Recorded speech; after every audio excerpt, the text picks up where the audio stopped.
Saúdo a todos na paz do Senhor Jesus.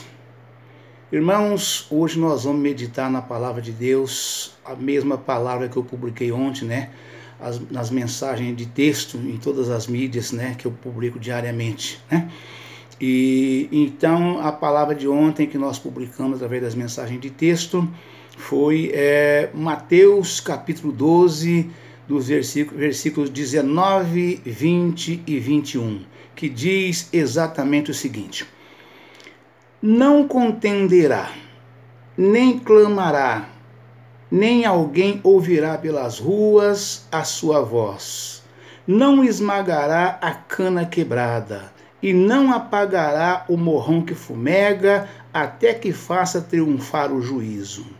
E no seu nome os gentios esperarão. Amém? Então, irmãos, essa mensagem ela está falando, exatamente de Jesus, do nosso Senhor e Salvador Jesus Cristo, O Senhor, nosso Deus, Pai Todo-Poderoso, deu essa palavra, ao escritor que escreveu esta palavra, pela boca do profeta, dizendo: não contenderá, nem clamará, nem alguém ouvirá pelas ruas a sua voz.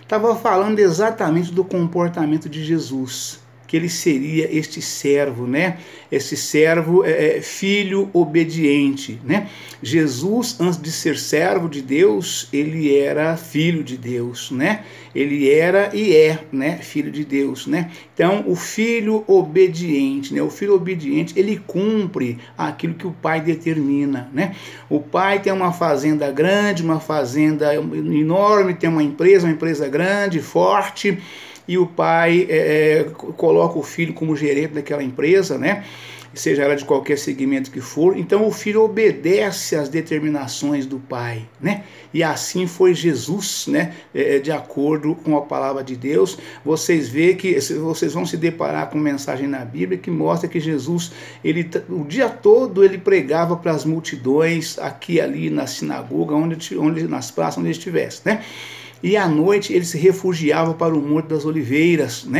E ele levava sempre com ele 3 dos apóstolos, dos 12, ele levava sempre 3, João, Tiago e Pedro, E então daí, o que Jesus ia fazer no monte? Jesus ia orar ao Pai, ele ia recarregar, eu falo muito nas minhas pregações, ele ia recarregar a pilha, Para que ele pudesse receber do Pai todas as determinações que o Pai dava para ele ali, para que durante o dia ele colocasse em prática, rigorosamente de acordo com aquilo que Deus, o Pai, passava para ele, É Deus Pai, Deus Filho e Deus Divino Espírito Santo. Então, aquilo que o Pai passava para Jesus, ele falava. Muitas vezes, quando confrontado, ele dizia, a palavra que eu prego, ela não é de mim mesmo, mas sim do Pai que me enviou, E esta palavra foi Deus falando do Filho, que o Filho seria exatamente isso, não contenderá.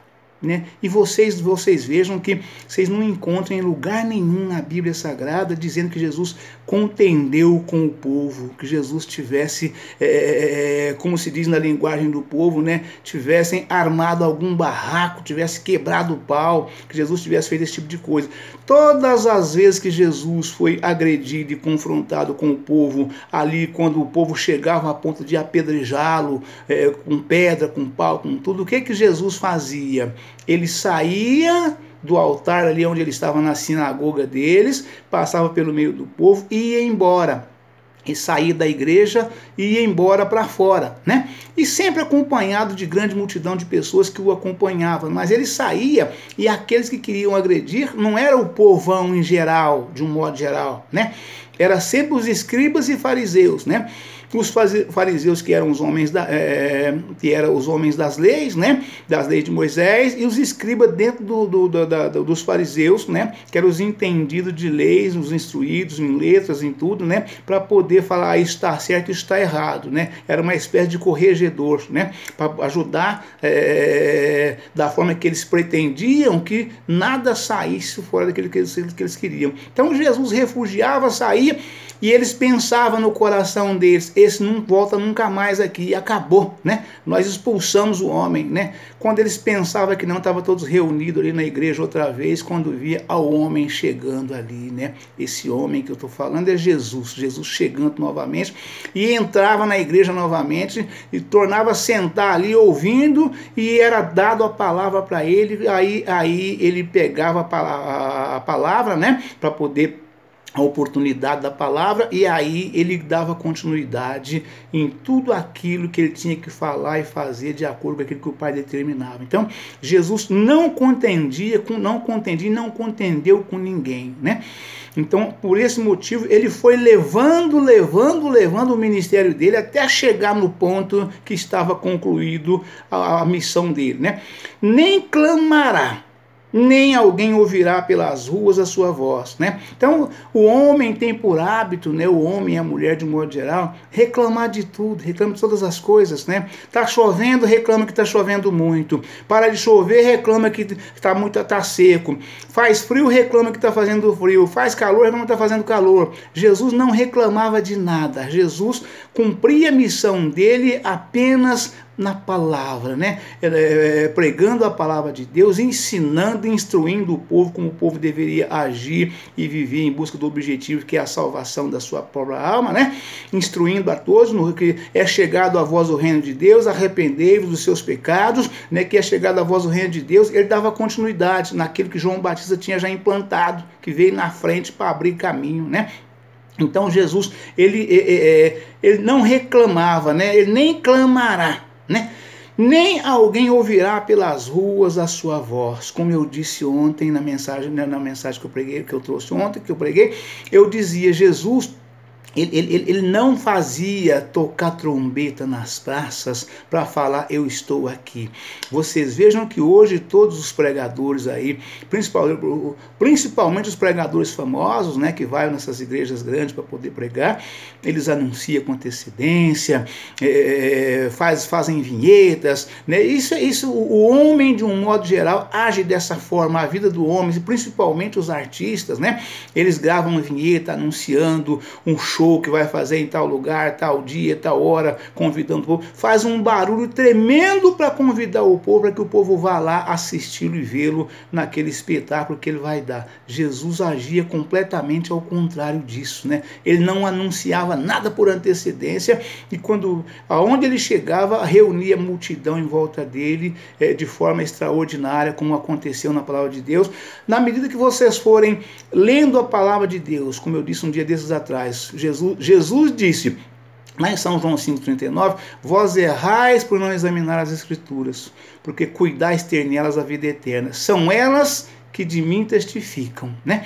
Então nós precisamos, o homem e a mulher precisam examinar a palavra de Deus exatamente para confrontar os pastores, os pregadores, confrontar apenas com a palavra no entendimento de que aquilo que o seu pastor, aquilo que o pregador, aquele convidado que o pastor convidou, está falando na igreja ali para aqueles que estão assistindo o culto, se realmente aquilo é verdade. Jesus manda nós examinar os espíritos. A palavra de Deus determina isso. E examinai os espíritos para saber de que espírito vós são, né?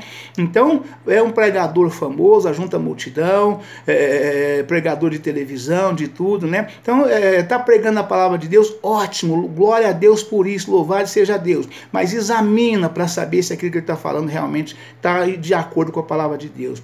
Inclusive, eu nas minhas pregações na igreja, eu exijo, primeiramente, quando chega na hora de pregar a palavra de Deus, eu abro a minha Bíblia, anuncio a palavra que eu vou pregar, né? E espero toda a igreja, cada um, pegar a sua Bíblia e encontrar a mensagem que eu anunciei que eu vou pregar naquela noite, né?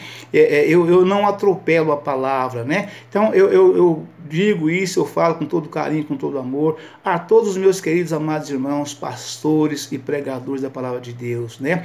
Tenha esta consciência, quando vocês for pregar a palavra de Deus, anuncie a palavra que você vai pregar com a Bíblia na mão e espera cada pessoa que estiver te assistindo aí na igreja pegar a sua Bíblia e encontrar a palavra para que eles possam te acompanhar na leitura da palavra, para que todos tenham conhecimento daquilo que você falou, eles vai lendo junto com você e tendo plena convicção de que aquilo realmente está escrito na Bíblia, tá certo, irmãos? Tá? Então, não contenderá nem clamará, nem alguém ouvirá pelas ruas a sua voz. Como eu disse, né? O próprio Jesus disse, e eu afirmei ainda ontem, né? Jesus disse, eu sou manso e humilde de coração. O meu fardo é leve e o meu jugo é suave, né?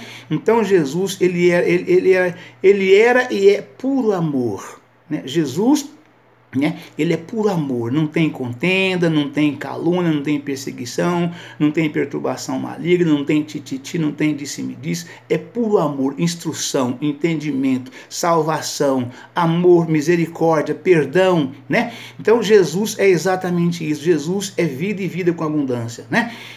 Não esmagará a cana quebrada e não apagará o morrão que fumega, né?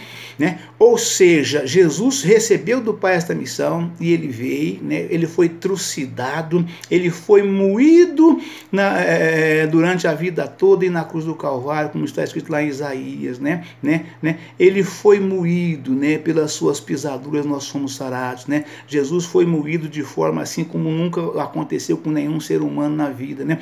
Foi tão moído de forma geral, né? Que quando ali na cruz do Calvário, né? A palavra de Deus afirma, né? Que o seu abdômen abriu, né? Abriu e aquilo foi debruçado, foi despencado abaixo de tão moído que ele foi, de tudo aquilo que ele recebeu no seu corpo físico mortal, né? Então, glória a Deus, aleluia, Jesus. Não esmagará a cana quebrada e não apagará o morrão que fumega, até que faça triunfar o juízo, né? Então, o que essa palavra está dizendo nesse sentido aqui, irmãos? É que Jesus, ele não seria combatido, ele não seria vencido, né? Ele seria combatido, mas não seria vencido enquanto não tivesse sido cumprida a missão pela qual ele veio para cumprir, porque dado pelo Pai, né?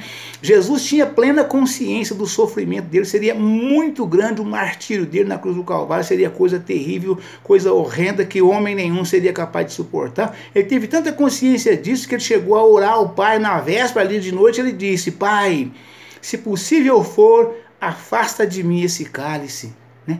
Mas sobretudo não faça a minha vontade, mas a sua, né? Porque ele sabia que o sofrimento ninguém poderia suportar, somente ele, né? E Deus, como faltava apenas a crucificação dele, ele seria crucificado, morto e sepultado, ao terceiro dia ressuscitaria, estaria cumprido a missão dele, então o juízo estaria triunfado, porque se ele não tivesse sido crucificado, morto e sepultado ao terceiro dia, ele não teria triunfado no juízo, né?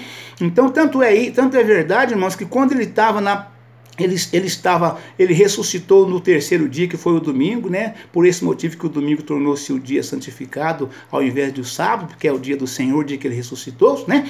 Então ele chegou no inferno, né? Ali o inferno estava em festa, né? Ele meteu o pé no pescoço de Satã, que era o chefe do inferno, né? E tomou a chave da morte de Satã. Eles estavam numa farra danada, comemorando a vitória, achando que eles tinham conseguido vencer a Jesus, né? E Jesus meteu o pé no pescoço dele, eles calou na hora quando viu Jesus meteu o pé no pescoço dele, arrancou a chave da morte da mão dele e disse para ele, a mim me foi dado todo o poder nos céus e na terra, né? Então Jesus venceu e nós também, com toda certeza, se nós agirmos da mesma forma, nós também venceremos no nome do Senhor Jesus, tá certo? Então, não apagará o morrão que fumega até que faça triunfar o juízo, e no seu nome os gentios esperarão, amém? Então, o que é o morrão que fumega? É exatamente aquele fogo no morro que não fica 3, 4 meses ali, durante o dia você fala, apagou o fogo. Quando é a noite ele volta outra vez. Assim Jesus também da mesma forma. Amém?